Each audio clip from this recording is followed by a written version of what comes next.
सो hello. Well, second chapter देखते हैं अब। Welcome to the second chapter. तो सेकंड चैप्टर में हम लोग क्या डिस्कस करेंगे? सेकंड चैप्टर में डिस्कस करेंगे from trade to territory.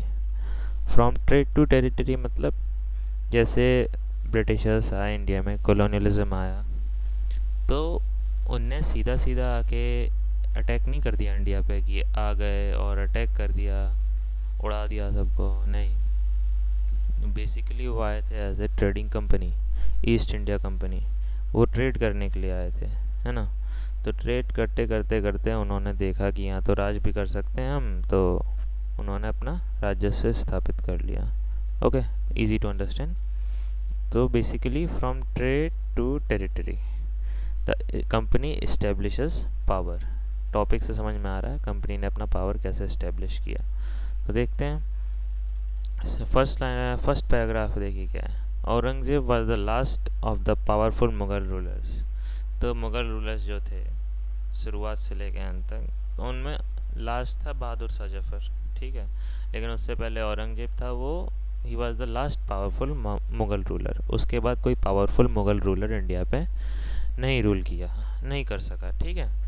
He establish control over a very large part of the territory that is now known as India. तो India पे उसने मुगलों ने रूल किया, मुगल्स ने, दैट ऑल वी नो, ठीक है।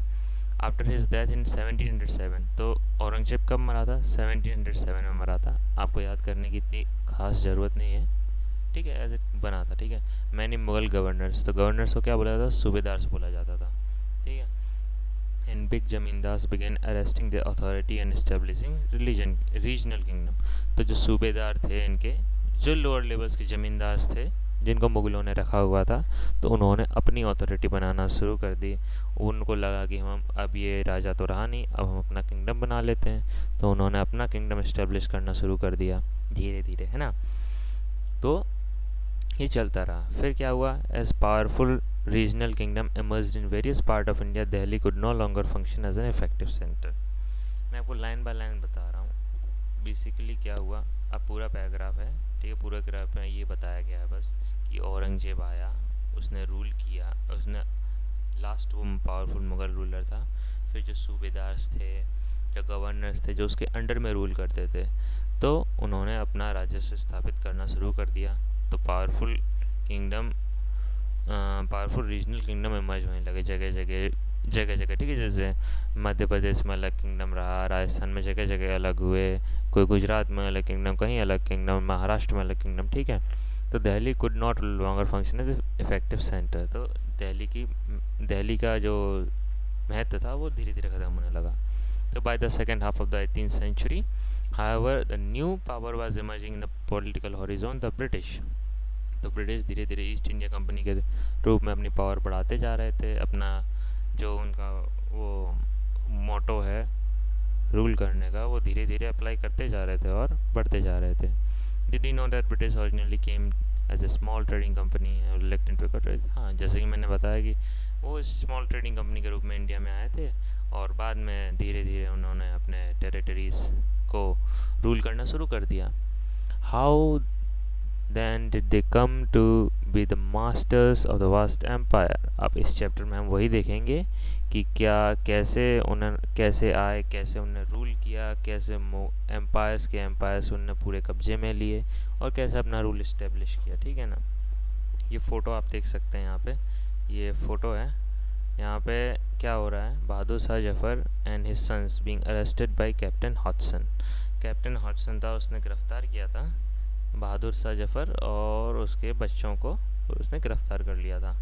क्या कब किया था? After Aurangzeb there was know powerful Mughal ruler. हमें पता कोई पावरफुल नहीं था, अभी हमने पढ़ा, ठीक है। बट क्या हुआ कि Mughal emperor continue to be symbolically important. तो लेकिन मुगल रूलर को उनको फॉलो करने वाले बहुत थे, तो इम्पोर्टेंट रहा वो, ठीक है। लेकिन क्या हुआ 1857 में जब रेबेलियन हुआ, जब आज़ादी की पहली लड़ाई लड़ी गई, डेट वाज ब्रिटिशर्स ने उसको सिपॉय म्यूटिनी कहा, ठीक है। तो उसमें क्या हुआ कि बहादुर शाह जफर को एक मेन रोल मिला, ठीक है। He was seen as the natural leader, as a natural emerge हो गया। Once the revolt was pushed down by the company, Bahadur Shah Zafar was forced to leave the kingdom and his sons were shot in cold blood. तो एक बार जब जंग ख़त्म हुआ, उसके बच्चों को भी गोली मार दी गई और वो भी कब्जे में आ गया, ठीक। तो अब क्या, अब ये मेन चीज़ शुरू होगी यहाँ से। सेकंड पेज पे आते हैं हम लोग इस चैप्टर को 2 पार्ट्स में कवर करेंगे, ठीक है ना, पहला एंड दूसरा पार्ट, क्योंकि बहुत बड़ा चैप्टर है ये, 15 से 16 पेज का। तो East India company comes east, तो जिस नाम से आ रहा है, ईस्ट इंडिया कंपनी कहाँ आई, ईस्ट में ही आई, ठीक है। क्या हुआ, ये ब्रिटिश आइलैंड है, यहाँ से लेके इनको यहाँ आना था, ठीक है। इन 1600 the east India company acquired a character from the ruler of England Queen Elizabeth I, granting it a sole right to trade with the East। तो उनको ईस्ट, ये ईस्ट है, तो उनको ईस्ट से ट्रेड करने की उन्हें परमिशन ली। This mean that no other trading group in England could compete with the east India company. वहाँ भी बहुत ट्रेडिंग ग्रुप थे, तो ईस्ट इंडिया कंपनी उनमें से एक था, तो उन्होंने परमिशन लिया कि हम ईस्ट में ट्रेड करना चाहते हैं, कोई और नहीं आए यहाँ पे ट्रेड करने, हम ही यहाँ पे ट्रेड करेंगे। तो उनको ये राइट था कि केवल ईस्ट इंडिया कंपनी यहाँ पे ट्रेड करेगी और कोई ट्रेड नहीं करेगा, ठीक। With this character the company could venture across the ocean looking for new land from which it could buy good at a cheap price, carry them to back Europe, ठीक है, ठीक है, ये सब ठीक है। तो क्या हुआ कि वो आए, उनको सस्ते में सामान मिलने लगा यहाँ पे, ठीक है, यूरोप में वापस ले जाने लगे और उसको हाई प्राइस में बेचने लगे, बेसिकली बिजनेस करने लगे एक तरह का, ठीक है। कंपटीशन का उनको डर नहीं था, क्योंकि उनके अलावा कोई ट्रेडिंग कंपनी आ नहीं सकती थी, ठीक है। तो इसमें क्या है, मर्केंटाइल ट्रेडिंग कंपनीज में क्या होती हैं, ये a business enterprise that make profit primarily through trade, buying good cheap and selling. Traders का काम, जैसे ट्रेडर्स हम जानते हैं ना, एक जगह से खरीद के दूसरी जगह देते हैं, तो बीच में जो प्रॉफिट होता है वो एक तरह का क्या बोलते हैं, उस प्रॉफिट से वो अपना बिजनेस मॉडल तैयार करते हैं, दैट इज़ इट, ठीक है ना। Trading companies in those days made profit primarily bye excluding competition, तो कंपटीशन तो उनको था ही नहीं, तो सस्ते में ख़रीदते थे और जाके महंगे में बेचते थे। तो the royal character however could not prevent other European powers from entering the eastern market. तो जो महारानी थी वो दूसरे यूरोपियन पावर, जैसे इंग्लैंड से तो ये आ गए, लेकिन दूसरे यूरोपियन पावर हैं, उनको ईस्टर्न मार्केट में एंटर करने से नहीं रोक सकते, वो अपने देश के ही रोक सकते हैं, दूसरों को नहीं रोक सकते, तो दूसरे आने लगे। By this time the first English ship sailed down the west coast of Africa around the Cape of Good Hope and crossed Indian Ocean. The Portuguese had already established their presence on the western coast of India and had base in Goa. In fact, it was Vasco da Gama, the Portuguese explorer, who had discovered the sea route in India. तो क्या हुआ, Vasco da Gama जो था Portuguese explorer, उसने सी root India का explore किया हुआ था 1498 में। तो क्या था, पोर्टुगीज़ जो थे वो पहले से इस्टेब्लिश थे यहाँ पे, ठीक है, गोवा में उनका बेस था, ठीक है। तो by early 17th century the Dutch too are exploring the possibilities to trade in Indian ocean. तो डच भी देखने लगे, उनको भी ट्रेड करना था, सून फ्रेंच ट्रेडर भी आने लगे, सब लोग आने लगे। तो क्या हुआ, the problem was that all companies were interested in buying the same thing. तो सब कंपनी थी वो एक ही चीज़ खरीदने लगी, ठीक है ना। The fine qualities of cotton and silk produce in India had a big market in Europe. तो इंडिया में fine qualities cotton silk product बहुत होते थे, मसलिन क्लॉथ होता था यहाँ का, फाइन वीव कॉटन, जो कि बहुत पॉपुलर था, आज तो आपको देखने को भी नहीं मिलेगा वो, ठीक। यहाँ के मसाले जैसे कि पेपर, क्लॉव्स, कार्डमम, ये बहुत डिमांड में थे पहले से, मतलब जाते रहे, इंडिया सिल्क रूट से ट्रेड करता रहा है, पहले से ट्रेडिंग होती रही है, ठीक है। Competition among the European companies inevitably pushed up the prices of which goods could be purchased. तो ये कंपटीशन बढ़ने लगा, धीरे धीरे डच आने लगे, फ्रेंच आने लगे, पोर्टुगीज़ आने लगे, वो भी ट्रेड करने लगे, तो कंपटीशन ऑटोमेटिकली बढ़ने लगा, ठीक है। तो प्राइसेस इंक्रीज़ होने लगी, प्राइसेस इंक्रीज होने लगी तो प्रॉफिट रिड्यूस होने लगा, ठीक। जब प्राइस इंक्रीज़ होंगी तो उनको बीच में जो दाम मिलता था, हायर प्राइस मिलते थे, जो उनको चीप प्रोडक्ट वो खरीदते थे और हाई रेट में बेचते थे। लेकिन अब क्या हुआ, उनको दाम कम मिलने लगा, ठीक है। The only way that trading companies could flourish bye eliminating rival competitors. अब इनको राइवल कंपटीटर्स से इनको ख़त्म करना था। तो ईस्ट इंडिया कंपनी को समझ में आ गया था, अगर वो इनको ख़त्म नहीं करेंगे तो ट्रेड करना उनका बहुत मुश्किल हो जाएगा, उनको प्रॉफिट लेना मुश्किल हो जाएगा। अब वो जितना प्रॉफिट कमा रहे थे उतना प्रॉफिट तो ले नहीं पा रहे थे, ठीक है। तो इसके लिए क्या हुआ फिर आगे, the urge to secure market therefore led to fierce battle between the trading companies. लड़ाई शुरू हो गई, ठीक है। तो the 17th-18th century they regularly sank each other ship. तो अब क्या करने लगे वो, अब जो जहाज़ थे, शिप्स थे, उन पे हमला होने लगा। ब्लॉकेड रूट को ब्लॉक करने लगे। Prevent rival ship from moving with supplies. अब राइवल शिप थे, उनको जाने नहीं देते थे, उनको सप्लाईज लेके नहीं जाने देते थे, ये सब होने लगा। ठीक है। Trade was carried with arms and trading post with protected through. अब क्या लड़ाई की ज़रूरत नहीं, अब बंदूकों की ज़रूरत पड़ने लगी, उनकी सुरक्षा करनी पड़ी उनको, ये सब होने लगा। ठीक है। This effort to fortify settlement and carry profitable trade led to intense conflict with local rulers. The company therefore found difficult to policy. तो ये क्या हुआ कि अब इनको लोकल रूलर से कॉन्फ्लिक्ट करना पड़ा। ठीक है।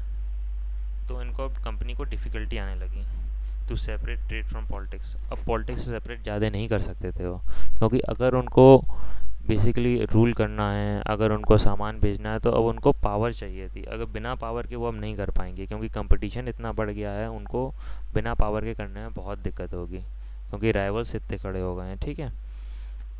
तो East India company begins trade in Bengal. The first English factory was set up in the banks of the river Hooghly in 1651।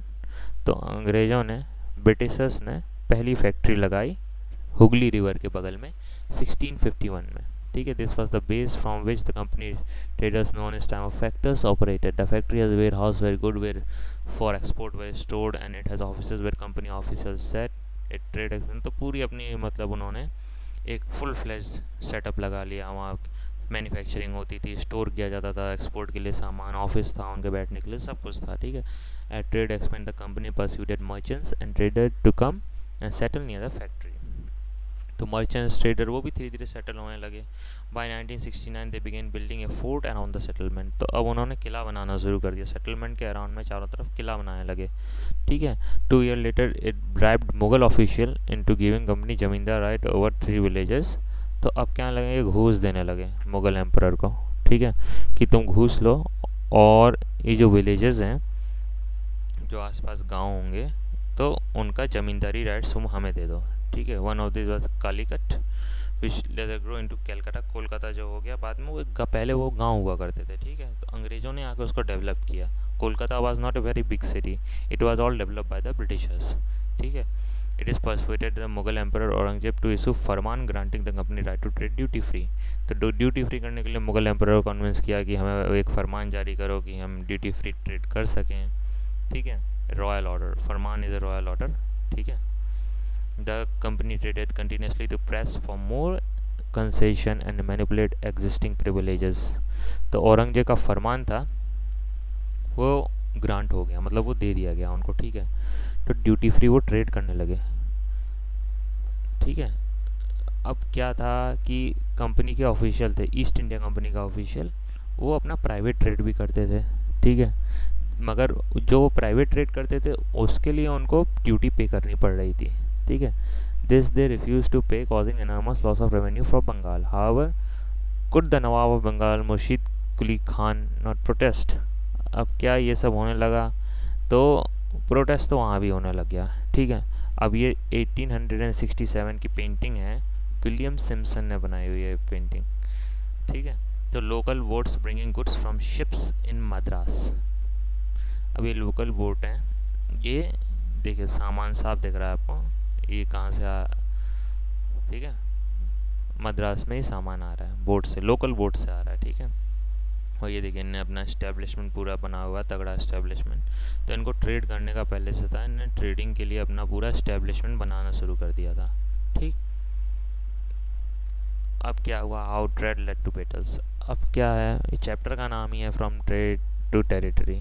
तो अब ट्रेड, अब इनका धीरे धीरे जो ट्रेड कर रहे थे वो अब इनका बैटल्स में कन्वर्ट होने लग गया। रॉबर्ट क्लाइव को सब जानते हैं, रॉबर्ट क्लाइव इज बस बंगाल फाइनेंस जब हुआ था तो रॉबर्ट क्लाइव ने सारी सप्लाईज बंद कर दी थी और बहुत लोग बंगाल में मारे गए थे, बहुत पॉपुलर।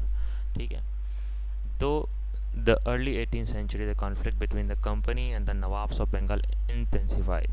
तो क्या 18th सेंचुरी के अर्ली में कंपनी और नवाब जो बंगाल के थे उनके बीच में कॉन्फ्लिक्ट होने लगे। तो औरंगजेब की जब डेथ हो गई, जब औरंगजेब मर गया, तो Bengal nawab asserted their power and autonomy as of other regional power were doing that. तो एक बार जब औरंगजेब मर गया तो जो पावर थी वो बेसिकली जो पावर थी वो लोकल लीडर्स के पास चली गई, ठीक है। तो बंगाल में क्या, Murshid Ali Khan was followed by Ali Khan and Sirajuddaulah as the nawab of Bengal. तो ये नवाब, बंगाल के नवाब थे। Each one of them was strong ruler, सब के सब स्ट्रॉन्ग थे। They refuse to grant company concession, अब वो कंपनी को कंसेशन नहीं दें। डिमांड लास्ट ट्रिब्यूट, अब मांग करने लगे, ठीक है। कॉइन मिंट ना करने दें, फोर्टिफिकेशन स्टॉप कर दिया, कंस्ट्रक्शन ना करने दें, ठीक है। Accusing the company to defeat, they claim that company was depriving the Bengal government of huge amount of revenue and undermining the authority of Nawab. It was refusing to pay taxes, writing disrespectful letter and trying to humiliate the Nawab and his officers. तो नवाब गुस्सा हो गए कि भैया तुम अपना trade कर रहे हो, हमें रेवेन्यू मिल नहीं रहा है और तुम मतलब अपनी अकड़ में हो लगी, ठीक है। तो उनको क्या आने लगी, अब इनके बीच में लड़ाई होने लगी। ये रॉबर्ट क्लाइव की फ़ोटो दी हुई है बेसिकली। ये भी पेंटिंग उन्होंने खुद ही की होगी, इसको ग्लोरीफाई किया हुआ है, देखो कितना बढ़िया रॉबर्ट क्लाइव लग रहे हैं, है ना, ठीक है। तो कंपनी ऑन इस part declare that the unjust demand of local official well running the trade off the company and trade could flourish only duties were removed. तो ड्यूटी तभी हो सकती है जब ड्यूटी रिमूव होगी, कंपनी का अपना अलग, ईस्ट इंडिया कंपनी का अपना अलग वो था, व्यू पॉइंट, ठीक है। It was also convince that to expand trade it has to enlarge settlement. अब ट्रेड बढ़ाना है तो उनको सेटलमेंट भी बढ़ाना पड़ेगा। अब उनको जगह भी चाहिए, बिल्डिंग भी चाहिए, by of villages rebuild, forts बनाने, सब करना है। जब इस्टेब्लिशमेंट नहीं होगा, जब इंफ्रास्ट्रक्चर नहीं होगा तो बिजनेस कैसे बढ़ाएंगे, नहीं बढ़ा सकते, ठीक है ना। तो ये कॉन्फ्लिक्ट कॉन्फ्रंटेशन में कन्वर्ट हुआ and finally cumulated in famous battle of Plassey, ठीक है। बैटल ऑफ प्लासी इसी कारण से हुआ था कि ट्रेडमैन को दिक्कत आ रही थी। बंगाल के जो लीडर्स थे औरंगजेब के मरने के बाद, वो अपने अलग उनकी अलग डिमांड थी, ब्रिटिशर्स की अलग डिमांड थी, उनको ट्रेड करने में सुविधा नहीं हो रही थी। तो बेसिकली बैटल ऑफ प्लासी हुआ फिर, तो ये बेसिकली लड़ाई में कन्वर्ट हो गया। तो आगे हम लोग पढ़ते हैं द बैटल ऑफ प्लासी, ठीक है। अलीवर्दी खान 1756 में मारा गया, ठीक है, मर गया। तो सिराजुद्दौला वो था, नवाब बंगाल का बन गया। Company was worry about the power of king on a puppet ruler. ये पपेट रूलर था बेसिकली, इसके पास ऐसी पावर नहीं थी, ठीक है। तो क्या हुआ, द पपेट रूलर था who would willingly give trade concession to other privileges. अब इनको लगा कि ये सब दे देगा, हमें प्रिविलेज दे देगा एकदम, हम मतलब अपना बिजनेस अच्छे से कर पाएंगे, ड्यूटी फ्री कर देगा, सब कुछ ये सब होगा। लेकिन हुआ क्या कि so it tried though without success, help of Sirajuddaula rival become nawab. अब सिराजुद्दौला राइवल नवाब बन गए and influence Sirajuddaula asked the company to stop meddling in the political affair of his domination, stop fortification and pay the revenues. फिर वही बात आ गई कि अपना तुम इंफ्रास्ट्रक्चर, फोर्टिफिकेशन, फोर्ट बनाना, किले बनाना बंद कर दो, ठीक है, माइनिंग बंद कर दो, सब बंद कर दो। After negotiation fail, the Nawab March with 30,000 soldiers to the English factory of Qasim Bajar, captured the company official, locked the warehouse, disarmed the Englishman and blocked English ship। तो क्या हुआ कि नवाब ने क्या किया, 30,000 सोल्जर से जाके जो इंग्लिश फैक्ट्री थी कासिम बाजार में, वहाँ जाके इनने अटैक कर दिया, ठीक। अपने सब ब्लॉक कर दिया, इनके ब्लॉकेट कर दिया, शिप विप सब बंद कर दिया, ठीक है। फिर कलकत्ता मार्च किया, कंपनी का फोर्ट था वहाँ पे, वहाँ भी कंट्रोल कर लिया। On hearing the news of fall of Calcutta, company official in Madras sent forces under the command of Robert Clive। Robert Clive था, उसके कमांड में इनने क्या है, फ़ौज भेजी। कलकत्ता में इनको पता चला कि बहुत दिक्कत हो गई है, तो इन्होंने रॉबर्ट क्लाइव को आदेश दिया कि वहाँ जाएं। नेवल फ्लीट्स, नेवी भी थी इनके पास, नेवल फ्लीट, प्रोलॉन्ग नेगोशिएशन नवा for finally 1757 Robert Clive led the company's army against the Sirajuddaulah at Plassey. Plassey में सिराजुद्दौला के खिलाफ वो लेके गए, ठीक है। One of the main reason for the defeat of nawab was the force led by Mir Jafar, one of the Sirajuddaulah commander never fought the battle. अब उसने लड़ाई कभी नहीं की थी, ये एक मेन कारण था। जो नवाब था सिराजुद्दौला, उसका जो कमांडर था मीर जाफर, उसने लड़ाइयाँ की नहीं थी, ठीक है। तो वो बेसिकली हारा गया, ये भी एक कारण था। Clive had manage secure his support by promising to make him nawab after crushing Sirajuddaulah. तो क्लाइव ने उसको लालच दे दिया था कि हम इसको सिराजुद्दौला को हराएंगे और तुम्हें नवाब बना देंगे। The battle of Plassey became famous because it was the first major victory of company one India. अब इतना फेमस बैटल ऑफ प्लासी इसलिए फेमस है क्योंकि जो ईस्ट इंडिया कंपनी था वो पहला ये मौका था कि उसने जीत हासिल की इतने बड़े पैमाने पे, ठीक है। दे एक्वायर्ड कलकत्ता, कलकत्ता पे सिराजुद्दौला ने कब्जा कर लिया, लेकिन when the fort of Calcutta was conquered, Clive वहाँ पे पहुँच चुका था। क्लाइव ने शिप, नेवल शिप, आर्मी सब थी, ब्रिटिशर्स के पास सब कुछ था, ठीक है। बेसिकली इंडियंस ही लड़ रहे थे उसमें, लेकिन उनके पास सब कुछ था, उन आसानी से उसको हरा दिया। तो यहाँ देखिए क्या पूछा गया है, did you know Plassey, Plassey को अपना नाम कैसे मिला? Plassey is an English pronunciation of Palashi, the place, वैसे नाउ में प्लाश, प्लाश का मतलब ट्री होता है, known for its beautiful flower that yield gulal, the Holi use festival. तो ये होली में कलर, नेचुरल कलर होते थे पहले, तो उसके हिसाब से इसका नाम प्लासी पड़ा था। The journal court room east India company London street, ये देखिए ये कोर्ट रूम हुआ करते थे ईस्ट इंडिया कंपनी के टाइम पे, ठीक है। ये आराम से बैठे, ये जज वगैरह हुआ करते थे। The court suppers East India company had their meeting in East India house in London street in London, London में था, ठीक है। This picture of one of their meetings in progress, ये पेंटिंग बनाई गई है, उनकी मीटिंग चल रही है, ये लोग बैठे हुए हैं, ये इनके लीडर्स, जजेस वगैरह जो होंगे, ठीक है ना। अभी सिराजुद्दौला की एक पेंटिंग बनाई गई है, वैसे तो कंफर्म नहीं है कि ये असली है कि नहीं। मुग़लों की जो पेंटिंग असल में आप देखेंगे, मुग़लों की पेंटिंग ग्लोरीफाई करके बहुत बनाई गई है। अगर उनकी असल पेंटिंग आप देखेंगे आपको पहचान में नहीं आएगा ये कि मुग़ल्स हैं, ठीक है ना। तो thus the promise of the riches, the traditional ambition of mercantile east India company, mercantile मतलब जो प्रॉफिट कमाते हैं, were viewed by disturb and double in England, ठीक है। अब ये क्या है, ये सोर्स है, ये आर्काइव से लिया हुआ है बस, ठीक है। तो क्या हुआ, after battle Plassey Robert Clive wrote to William Pitt, one of the principal secretaries of the state to the English monarch.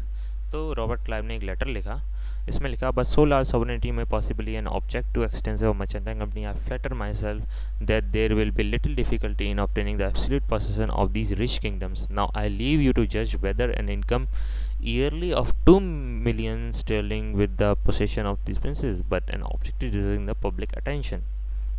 अब उसको चिंता होने लगी थी, उसने अपने गवर्नर, जो सेक्रेटरी, प्रिंसिपल सेक्रेटरीज वगैरह थे, उनको भी खत लिखा बैटल ऑफ प्लासी के बाद, ठीक है।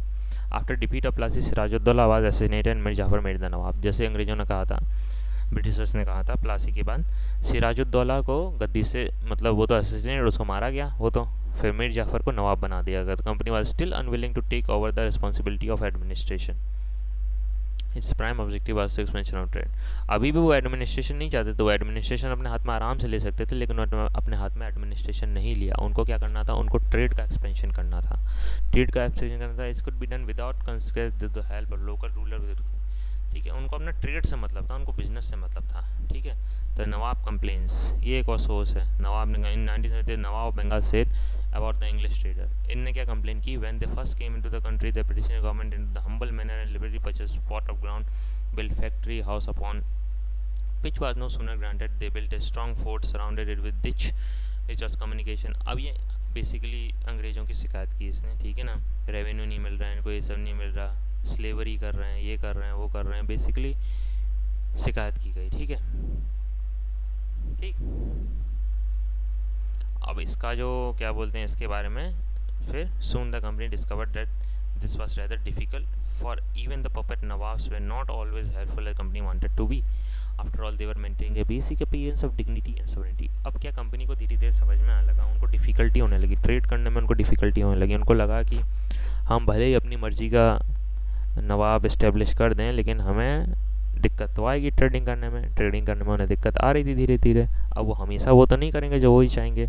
अब क्या है, what could the company do when Mir Jafar protest, the company dispose him and install Mir Qasim. अब मीर जाफर वो भी भैया वो भी बदमाशी करने लगा, तो उनको क्या करना था, मीर कासिम था, मीर जाफर के बाद मीर कासिम, सिराजुद्दौला को उन्हें हरा दिया, मीर जाफर को बोला तुम्हें हम बना देंगे, मीर जाफर वो भी इनका विरोध करने लगा, तो मीर कासिम को बना दिया, ठीक है।